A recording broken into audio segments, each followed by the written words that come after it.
and a very warm welcome. A lot of matches coming up today, and the big one, Croatia versus Belgium. That's the one to look forward to, and Belgium are in a tough spot. It is a do or die match between Croatia and Belgium.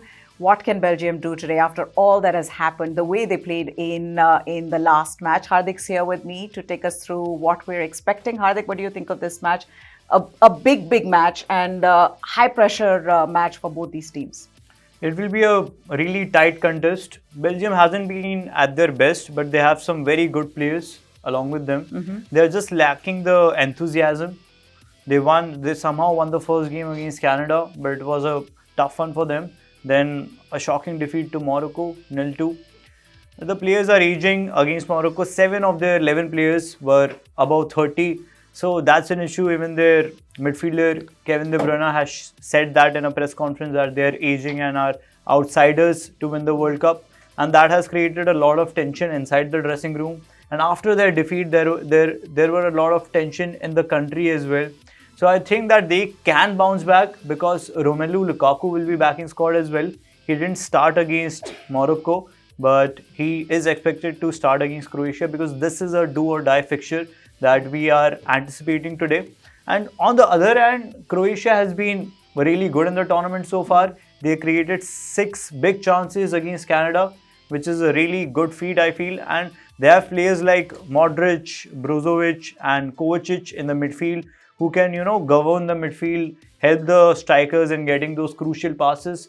So Croatia has class in them. Belgium also do have class in them, but they haven't showed that class in the tournament so far. But their manager Roberto Martinez said in the conference after the Morocco game that we are playing as if we are here to lose or we have the fear of losing. But we have nothing to lose now and we will go all in against Croatia. He also said that this is not the best that they played. This team is much better than what they've played so far, and you can expect a much better team. They're just not enjoying the game. Correct. But talking about midfield and this being a battle of the midfielders, given that there's Luka Modric and there is Kevin De Bruyne, how do you see that panning out between the two sides? It will be a really interesting, duel in between because both these players have been playing at some of the top clubs in Europe and they have almost achieved everything. Luka Modric has Ballon d'Or with him. He has won the Champions League 5 times. And he has been winning La Liga and Spanish League. And Kevin De Bruyne has showed that he's one of the best midfielders in English Premier League, which is one of the most, grueling leagues in Europe. And both of them are capable of delivering those passes in between the lines, those through balls, those long passes.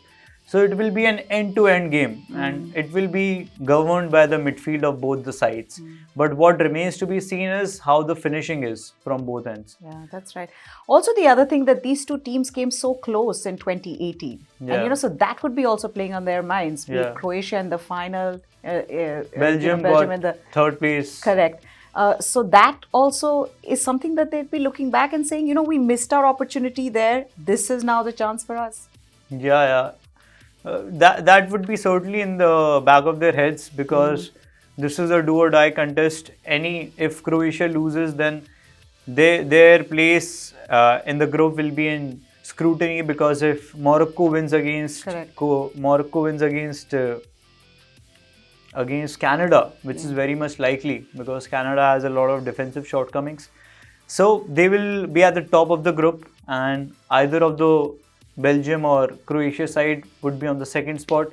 So I am expecting Morocco to lead the group, and which is surprising. Who would have thought before this World Cup began in that group, Morocco is a team that would be right at the top and not having conceded any goals in the last 6 games. How impressed have you been with Morocco? Special mention to their manager, Walid, who has, since he has taken on the team, they have not conceded even a single goal, even at the big stage. They have clean sheet in their last 6 matches and in the first 2 matches of the World Cup, which is just exceptional. And they also have players like Hakimi, Ziyech, who are playing at the top clubs in Europe. Hakimi is with PSG, Ziyech is with Chelsea. And if you have 1 or 2 players in your team who have the experience of top clubs, that impacts the whole team.